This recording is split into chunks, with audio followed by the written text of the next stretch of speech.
Medical में तो पहले से काफी तरक्की हो गई है। अभी तो और भी होगी भाई साहब, क्योंकि मोदी जी देंगे अब 7 लाख का आयुष्मान कार्ड। महाराजा हरि सिंह योजना के तहत अब मुफ्त एक्सीडेंटल इंश्योरेंस और 1000 नए अतिरिक्त मेडिकल सीट्स भी। सच में? हाँ, क्योंकि जहाँ भाजपा वहाँ विकास। शांति, स्थिरता और विकास, जम्मू कश्मीर को मोदी पर विश्वास।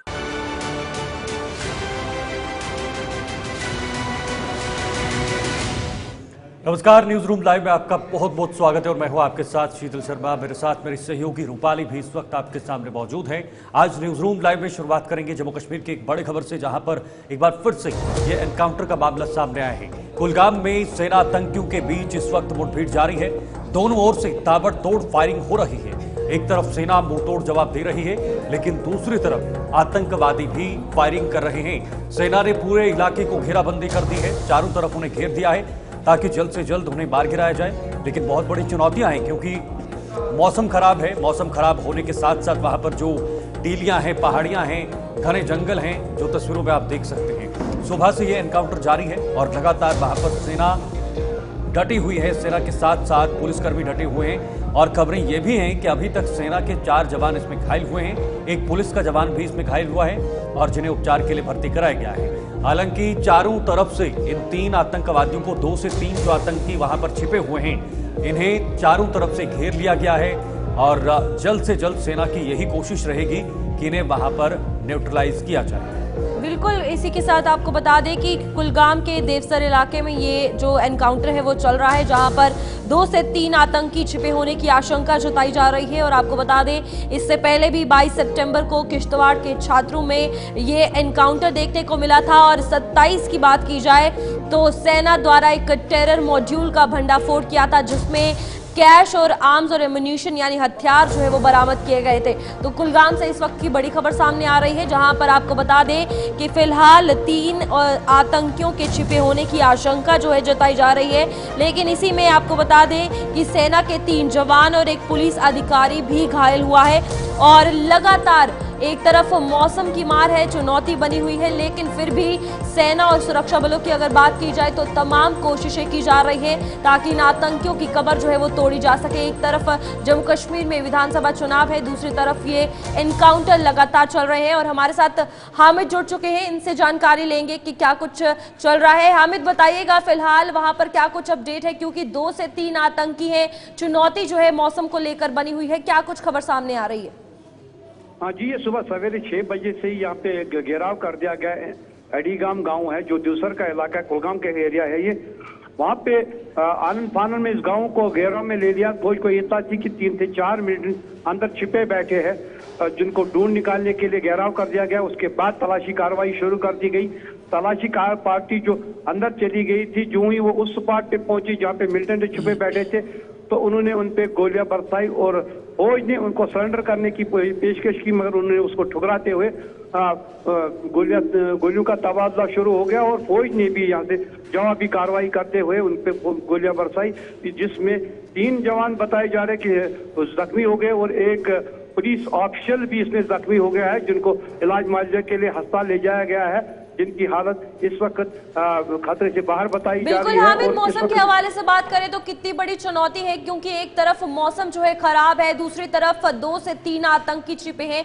सेना को क्या क्या चुनौतियों का सामना करना पड़ रहा है, किस तरीके से सेना इससे डील कर रही है? सेना को हर वक्त तो डील करनी पड़ती है, क्योंकि चुनौतियों का सामना है ही है। गाँव के अंदर घुस जाना, वहाँ पे आम लोगों को सेफ निकालना, उनको सेफ्टी दे देना। जहाँ पे इनकाउंटर साइट है वहाँ पे पूरी तरह से इस तरह से जाना कि सिर्फ मिलिटेंटों को गोलियां लगे और सिविल लोग बच जाए, ये चुनौती है। सुबह सवेरे से ही बारिशें हो रही थी, उसके बाद सूरज भी निकल आया है। इस वक्त खुशगवार मौसम है, मगर फौज के लिए हर वक्त चैलेंजिंग रहता है, क्योंकि ये गांव के अंदर जाना, वहाँ पे पेड़ पौधे हैं, कई सारी घनी बस्ती है, उसके अंदर चले जाना, उसके बाद सिर्फ और सिर्फ मिलिटेंटों को पकड़ लेना या उनको न्यूट्रलाइज कर लेना, ये एक चुनौती बड़ा ही समा है। क्योंकि अभी ताजा स्टेटस क्या है? 2 से 3 आतंकी जो छिपे हैं, क्या उन्हें घेर लिया गया है? और अगर घेरा है तो कितना समय और लग सकता है? उनको घेर लिया गया है, सवेरे से ही उनको घेर लिया गया है। सवेरे से ही उनको वो पॉइंट नजर आया है जहाँ पे मिलिटेंट छुपे बैठे। अभी टाइम तो बहुत लग सकता है, हो सकता है ये 4 या 5 बजे तक का भी वक्त लग सकता है, क्योंकि मिलिटेंट अंदर बैठे। अभी पूरी तरह से ये तस्दीक नहीं हुआ है कि 3 मिलिटेंट है या 2 मिलिटेंट है। दो तो पूरी तरह से दुरुस्ती बताए जा रहे हैं, मगर कोई ने इस बारे में अभी तक कोई भी हमें जानकारी फराम नहीं की है। जो ही वो फराम हो जाएगी हम नाज़रीन तक पहुंचा देंगे, मगर अभी हम बताएंगे कि 2 मिलिटेंट वहां पे कन्फर्म बताए जा रहे हैं कि अभी तक ये वाजे नहीं हुआ कि मिलिटेंटों के में कोई नुकसान हुआ है। उनको चलो पहले से तो बेहतर है। अभी और बेहतर होगा, क्योंकि मोदी जी देंगे कृषि के उपकरणों और खाद पे सब्सिडी, साथ ही किसान सम्मान निधि में मिलने वाले 6,000 रूपए को बढ़ाकर 10,000 कर देंगे। सच में? हाँ, क्योंकि जहाँ भाजपा वहाँ विकास। शांति, स्थिरता और विकास, जम्मू कश्मीर को मोदी पर विश्वास। कोई मारा गया है या दोनों अभी अलाइव है या दोनों मारे गए, अभी पूरी तरह से इसकी जानकारी सामने नहीं आई है। ये गाँव है जहाँ पे लोग बस रहे हैं, लोगों को घर में रहने की हिदायत दिए गए हैं, जो बाहर है उनको बाहर ही रहने की हिदायत दिए गए है। एंट्री एग्जिट पॉइंट्स को पूरी तरह से सील कर दिया गया है। जी बहुत बहुत शुक्रिया हामिद, ये तमाम जानकारी के लिए। हामिद इस वक्त हमारे साथ जुड़े हुए थे कुलगाम से, जहां पर इस वक्त मुठभेड़ जारी है। फिलहाल जेएंडके में तीसरे चरण का चुनाव प्रचार जारी है। जम्मू कश्मीर के अंदर ये तीसरा चरण अब इंतजार है और इसके लिए चुनाव प्रचार का सिलसिला लगातार नजर आ रहा है।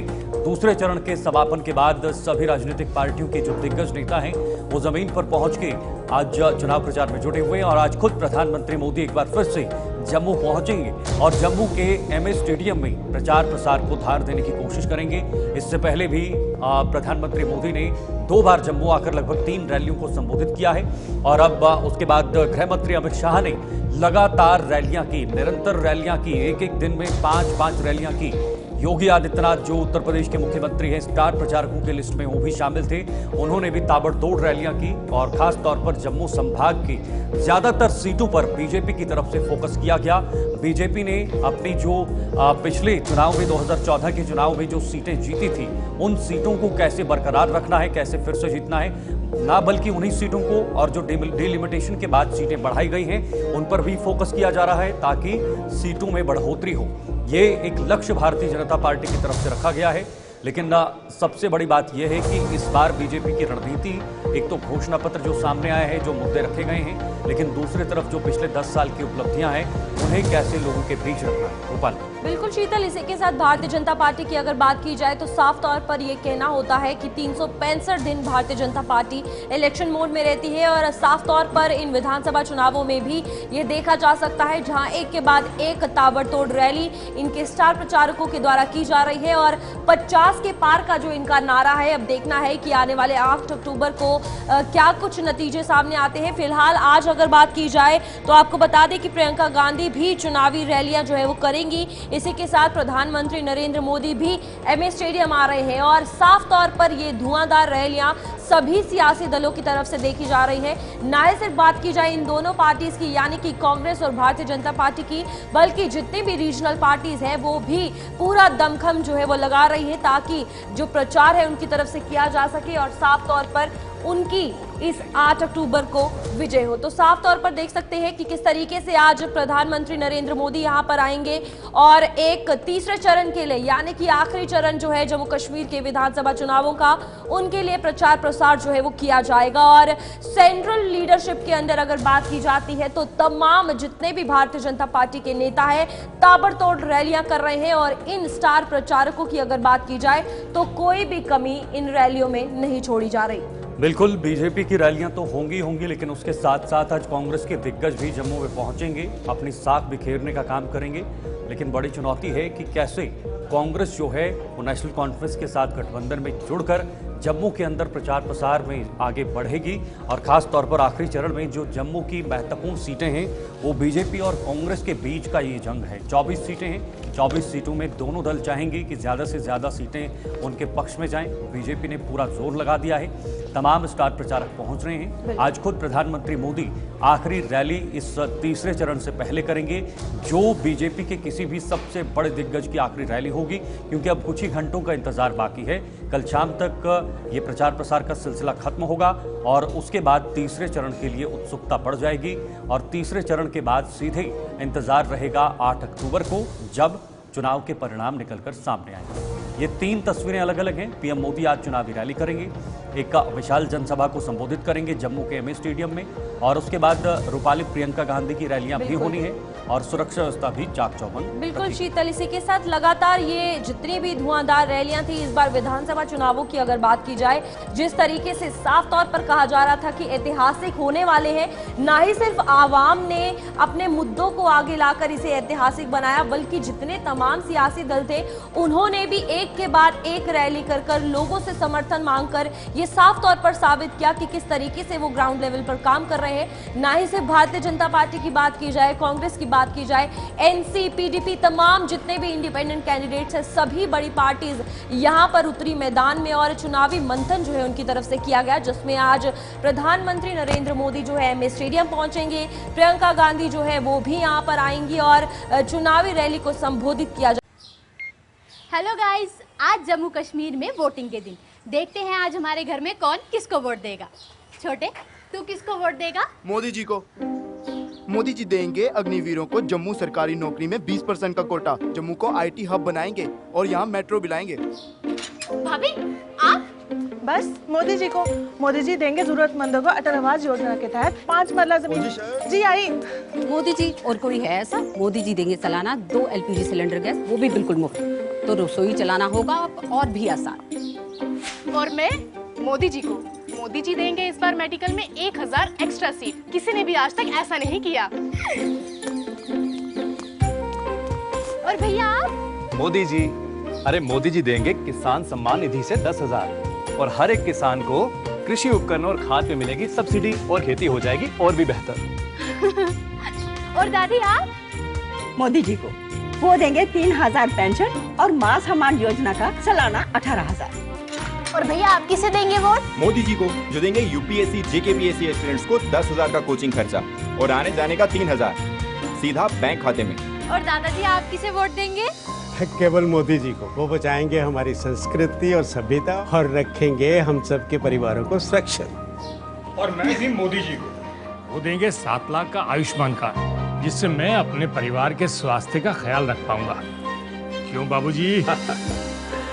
चल अब तू बता, तू आज अपना पहला वोट किसे देने जाएगी? मैं मोदी जी को। मोदी जी देंगे लाखों स्टूडेंट्स को लैपटॉप्स, टैबलेट्स, यानी एजुकेशन बनेगी डिजिटल। अब चलें, मोदी जी इंतजार कर रहे हैं। चलो दादाजी। शांति, स्थिरता और विकास, जम्मू कश्मीर को मोदी पर विश्वास।